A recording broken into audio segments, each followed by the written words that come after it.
Salam sejahtera untuk kita semua. Apa kabarnya teman-teman? Semoga teman-teman dalam kondisi baik dan sehat selalu. Perkenalkan, saya Samuel Parlingkuman dari EC5D, jurusan Teknik Elektro, Prodi Elektronik Industri. Pada kesempatan kali ini, saya ingin memaparkan materi terkait mata kuliah Bahasa Indonesia. Materi yang akan saya sampaikan adalah pemakaian tanda baca. Pengertian tanda baca itu sendiri adalah suatu bentuk simbol yang berguna untuk membuat susunan kalimat menjadi beraturan dan untuk memberikan tekanan, nada, ataupun intonasi pada suatu kalimat. Fungsi tanda baca itu sendiri adalah untuk mengatur jeda ketika seseorang membaca suatu kalimat, untuk mengatur intonasi dalam pembacaan suatu kalimat, untuk memberi penegasan kalimat seperti kalimat tanya, kalimat perintah, dan lain sebagainya, untuk menggambarkan struktur kata atau kalimat yang ada dalam sebuah tulisan, dan yang terakhir untuk menunjukkan tata kata yang ada di dalam suatu tulisan. Mungkin kita sudah familiar dengan beberapa tanda baca, karena sejak kita duduk di bangku sekolah dasar, kita sudah belajar tentang tanda baca. Pada kesempatan kali ini, saya akan memaparkan 3 tanda baca, yaitu tanda tanya, tanda seru, tanda elipsis. Semua materi pemakaian tanda baca sudah sesuai dengan pedoman umum ejaan bahasa Indonesia.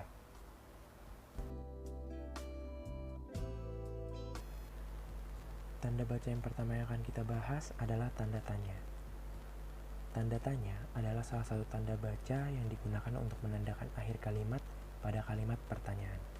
Tidak terlalu sulit memakai dan meletakkan tanda baca yang satu ini dalam kalimat. Biasanya digunakan untuk kalimat yang awalannya 5W plus 1H, yaitu apa, kapan, di mana, siapa, mengapa, dan bagaimana.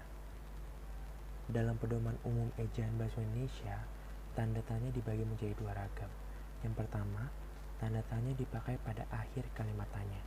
Contoh, kapan Hari Pendidikan Nasional diperingati? Siapa pencipta lagu Indonesia Raya?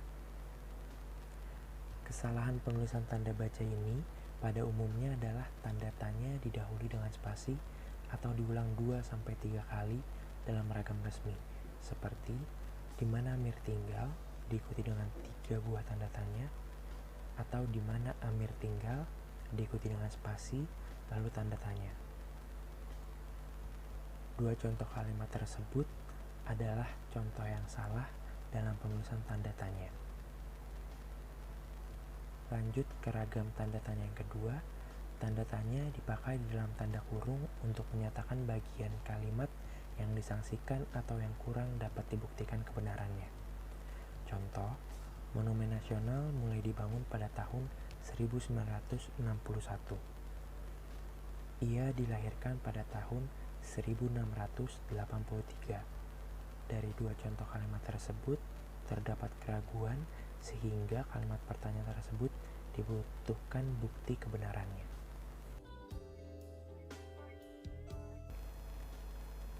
Tanda baca yang kedua yang akan kita bahas adalah tanda seru.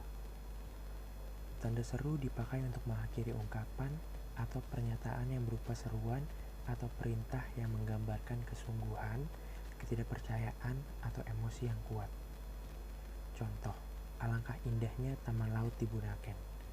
Bayarlah pajak tepat pada waktunya. Mari kita dukung gerakan cinta bahasa Indonesia. Merdeka.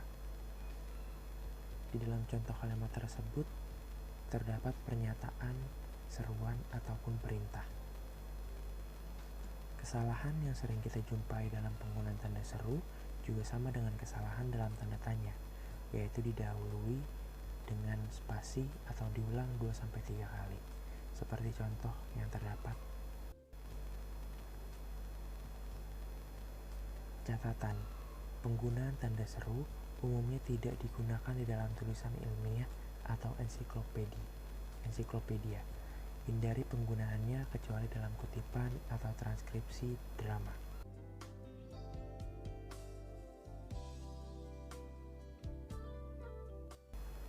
Tanda baca yang terakhir adalah tanda elipsis. Tanda baca elipsis adalah tanda baca yang biasanya menandai penghilangan sengaja suatu kata atau frasa dari teks aslinya. Tanda ini dapat menunjukkan jeda pada pembicaraan, pikiran yang belum selesai, atau pada akhir kalimat penurunan volume menuju kesenyapan. Simbol untuk tanda elipsis adalah rangkaian 3 titik atau suatu glif yang berupa 3 bintik. Dalam pedoman umum ejaan bahasa Indonesia, terdapat 2 jenis atau 2 ragam tanda elipsis. Yang pertama, tanda elipsis dipakai untuk menunjukkan bahwa dalam suatu kalimat atau kutipan ada bagian yang dihilangkan.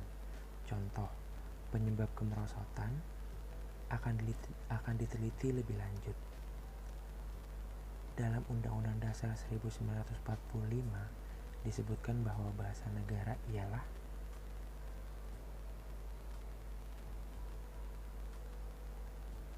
ragam kedua tanda elipsis adalah tanda elipsis dipakai untuk menulis ujaran yang tidak selesai dalam dialog. Contoh, menurut saya, seperti, bagaimana Bu? Jadi, simpulannya, oh, sudah saatnya istirahat. Catatan, tanda elipsis itu didahului dan diikuti dengan spasi, seperti yang bisa dilihat dalam contoh yang ada.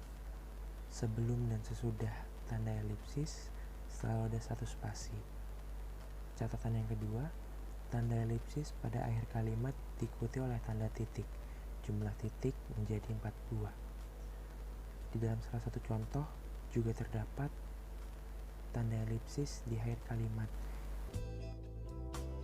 Terima kasih teman-teman, semoga ilmu yang sudah kita dapat bisa terus kita ingat dan kita aplikasikan. Mohon maaf juga jika dalam penyampaian ada salah-salah kata ataupun materi yang kurang. Sekali lagi terima kasih teman-teman, sampai jumpa di lain waktu.